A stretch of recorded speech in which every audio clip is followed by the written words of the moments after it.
This is Fox 61, Connecticut's news station. And we begin tonight on the weather. The worst of today's storms are moving out, but the rain is sticking around overnight. Thanks for joining us for the Fox 61 News at 10. I'm Brent Harden. And I'm Bridget Bureau. Glad you're with us on this Memorial Day. Rain will be off and on throughout the night as that system continues making its way northeast. The good news is things will be better and brighter tomorrow. Meteorologist Ryan Breton is in for Rachel tonight. Ryan, we're going to stay dry for long. That's the question.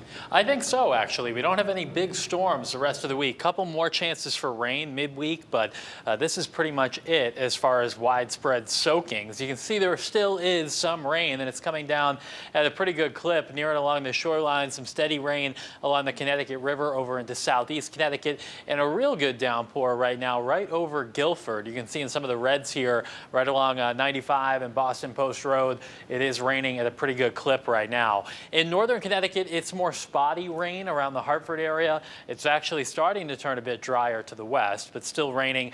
Good downpour, it looks like, coming through Putnam, and there are a couple of more here around Sterling as well. So for the rest of the night, we'll still have some rain out there over the next few hours, but then we'll start to dry out.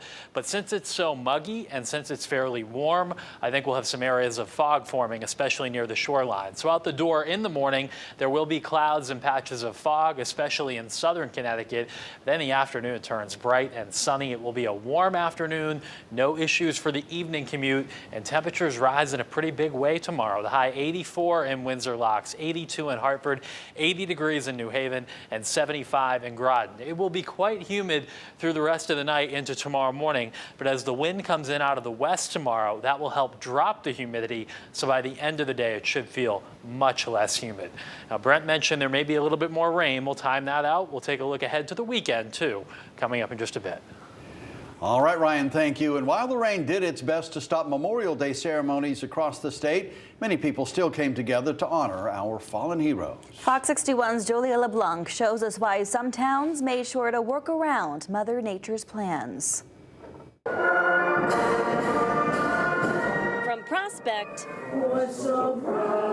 to Woodbridge.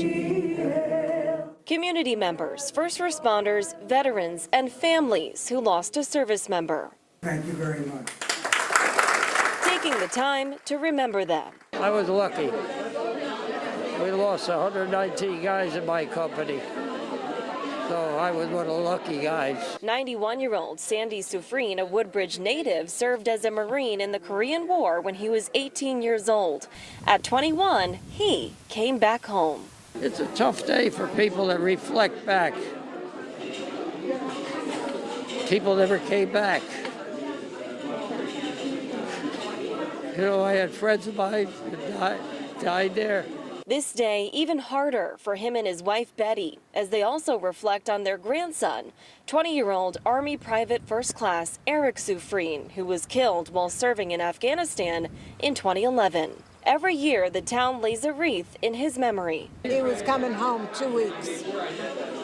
2 weeks before he was due home. Their pain and that of others like them serving as a driving force for Dr. Barry Josephs, who organizes events like these every year. I really feel very strongly about supporting veterans. Especially as a fellow veteran who served as a U.S. Army captain in the 60s in Vietnam. And at that time, everyone was, in my status, was being drafted. I volunteered. And though his experience was less violent, Memorial Day still strikes a chord, best observed with others, no matter the circumstance. Look at the turnout we had here in a small town on a rainy day. Showing up for those who never made it home. They never lived the life I lived. I lived a good life. Julia LeBlanc, Fox 61, Connecticut's news station. Thank you, Julia. Drivers kept state police busy on the roads this weekend, but stats are down across the board compared to last year. State police say there were nearly 374 tickets written for speeding, 21 DUI arrests, and 244 accidents, but there were no fatal crashes this year. Last year, there were nearly 100 more speeding violations, 8 more DUI arrests, and 3 people killed in crashes. AAA says 44 million Americans took to the roads nationwide this weekend. That's the most in 20 years. New at 10, police in West Haven are investigating tonight after a person was shot at a home on Peck Avenue. Police say calls came in this evening at around 6:30. Peck Avenue near Atwater Street was closed for several hours while they investigated. They say the person is expected to survive, but there is not much more information at this time. We will keep you updated as soon as we learn more. Developing news tonight, a Massachusetts man is in custody after going on a stabbing spree south of Boston. Just hours before, he is believed to have murdered a man here in Connecticut. It started Saturday afternoon when police were called to an Airbnb home in Deep River and found a person dead there. We still don't know that person's name or how exactly they died. Our news partners at Boston 25 say the suspect in that killing is the same man in custody for allegedly stabbing 6 people in Massachusetts. His name is Jason Revizza, and he is 26 years old. Police say Revizza stabbed 4 girls ages 9 to 17 at a movie theater in Braintree. They're all expected to survive.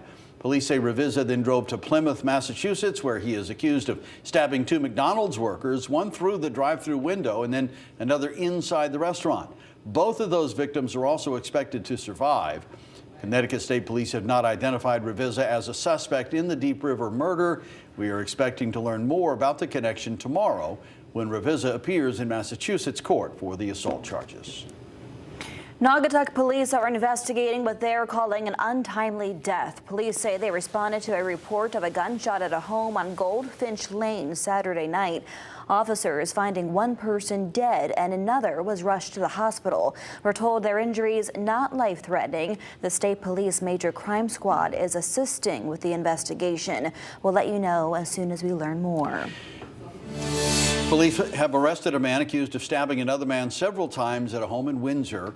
30-year-old Byram Henriquez has no listed address.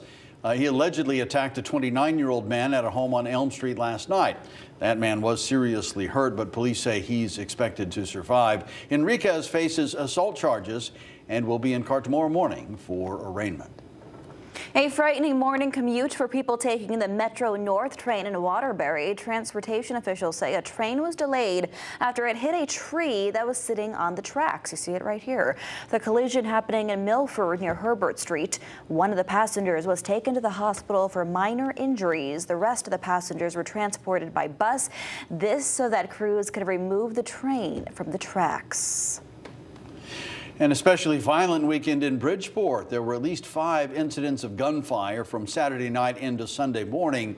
In the span of just over 6 hours between 8 p.m. and 2:30 a.m., there were 3 shootings at the P.T. Barnum housing complex. All 3 victims are expected to survive their injuries. Around 11 p.m., a man was shot near Reed Elementary School on Ezra Street. He is in critical condition tonight. And at 12:30 a.m., a woman was shot while driving her car on Holly Street. She was seriously hurt but is expected to survive. There have been no arrests made at this point. Tomorrow morning at 9:30 a.m., Governor Ned Lamont will join Bridgeport Mayor Joe Ganim and law enforcement officials for a press conference about the shootings and the recent uptick in gun violence. Our team will be there to bring you what they have to say about the Park City's most violent night this year. Turning now to some political news. It's a new week, and that means new bills are making its way through the governor's desk. Fox's 61's Emma Wolfhorst has the rundown on what legislation is now law in our state. Supporters are praising Governor Ned Lamont for signing a bill to expand paid sick leave, saying it will protect low-income workers. Right now, only employees with at least 50 workers or more must provide up to 40 hours of paid sick time every year.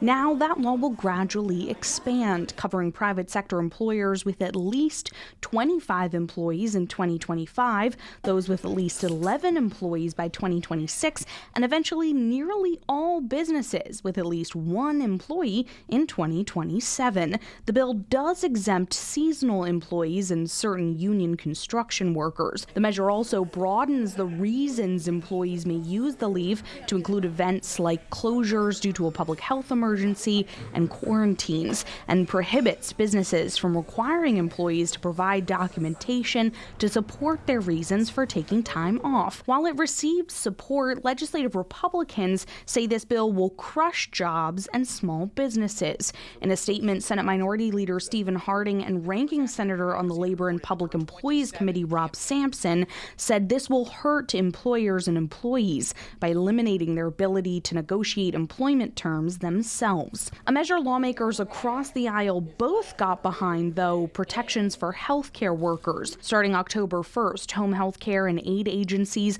must collect information from prospective clients like psychiatric history, history of violence, domestic abuse, or substance use, and give it to any employee assigned to that client. It also mandates home health agencies train staff on safety-related issues, conduct monthly safety assessments, and give staff ways to perform safety checks like via phone apps. Agencies and their staff members will also be required to report any verbal threats, abuse, or similar incidents to the State Department of Public Health. Reporting at the Capitol, Emma Wolforst, Fox 61, Connecticut's news station.